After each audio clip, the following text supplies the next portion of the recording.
महिला झोपलेल्या आहे म्हणून आम्ही त्यांना उठवण्याचा प्रयत्न केला. तर ते या मृत अवस्थेत त्यांनी डायरेक्ट स्पष्ट सांगितले लॉज मालकांनी. आणि सीसीटीव्ही वगैरे देणं सुद्धा लॉज मालकांनी नकार दिलेला आहे. म्हणजे आमच्याकडे कुठल्याही प्रकारचं हे नाही राहिलेलं.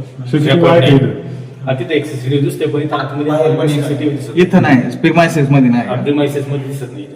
आता तुमचा आरोप असा आहे की आतमधून कडी होती, दरवाजा उघडा होता, नेमकी आरोप काय? आता आरोप असा आहे का नेमकं कोण आलं होतं, कोण गेलं होतं.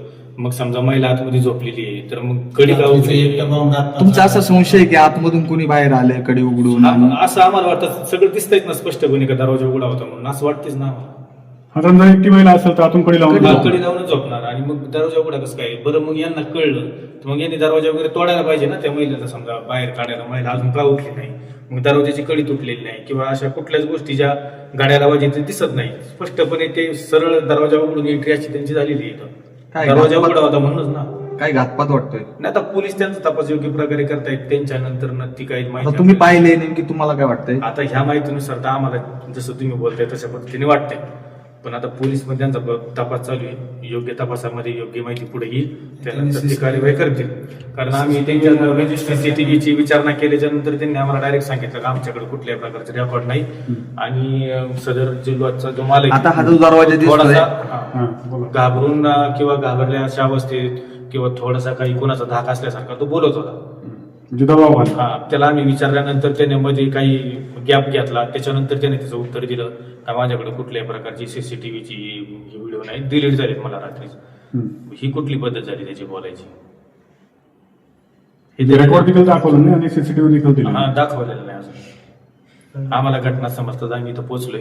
अजून आम्ही पोलिसांचा आता हा जो दरवाजा दिसतोय ह्या दरवाजाच्या असं की वगैरे वापरून आतमध्ये कोणी प्रवेश करू शकत नाही. कारण तो दरवाजा आतमधून सुद्धा कडी कोण आहे. समजा मास्टर कीचा दरवाजा असता मग दुसरीच्या यांच्याकडे असल्यामुळे मग ते उघडून आतमध्ये जाऊ शकता. ही पण कुठली नाहीच ना त्याला. सगळ्या गोष्टी अशा अस्तव्यस्त दिसतात. सेंटची बॉटल असेल, चाप असेल, अशा बऱ्याचशा गोष्टी लेडीजच्या या ठिकाणी अस्तव्यस्त दिसतात. कशा पद्धतीने आता इथे तोडलेलं काही नाही. तुमचा आरोप नेमकी काही घातपाताचा वाटतोय की वेगळा काही संशय? नाही तर तशा पद्धतीने वाटते पण पोलीस त्यांचा योग्य तो तपास करणार आहे. त्यामुळे आपण आता काही जास्त बोलून उपयोग. आता नियमाने जर लॉजिंग असेल तर त्या प्रिमायसेस मध्ये सीसीटीव्ही लावणं पाहिजे. दरवाजाच्या आतमध्ये कोण जाते हे कमीत कमी इथं दिसलं पाहिजे. आतमधली प्रायव्हसी असते तो भाग वेगळा आहे, पण कमीत कमी प्रिमायसेस मध्ये दरवाजाच्या आतमध्ये कोण जाते याची तरी सीसीटीव्ही तिथं पाहिजे. इथं कोणच नाही सीसीटीव्ही बाहेर दोनच आहेत फक्त. 2 सीसीटीव्हीची पण फुटेज म्हणजे जे खाली बार आहे तिकडे सीसीटीव्ही आहे. बार आहे किंवा आपण जिना चढून वर आल्यानंतर त्या याच्या काउंटर पाशी पण तिथं आहे किंवा त्यांच्याकडे रजिस्टर आहे. त्या रजिस्टरवरती पण पूर्णपणे व्यवस्थित माहिती नाही का कोण आलं, कोण गेलं होतं, त्या महिलेसोबत कोणी होतं का, त्यांचं कोणाचं आधार कार्ड त्यांनी घेतलंय का, हे लॉजची नियम एक बॅगचा देखील जिना आहे. इकडून जे येतात त्यांचे देखील फुटेज कशा पद्धतीने? मग तेच आता ते आता आम्ही अजून व्यवस्थित इकडचे सीसीटीव्ही अजून बघितला. जिना जरी असला तरी पण रजिस्टरला पुढे जावंच लागणार. रजिस्टरला नोंद पाहिजे ना व्यवस्थित, कोण आलं होतं, कोण गेलो होतं. काही नोंद दाखवली का तुम्हाला? नाही, काही नोंद नाही आमच्याकडे असं सांगता येते.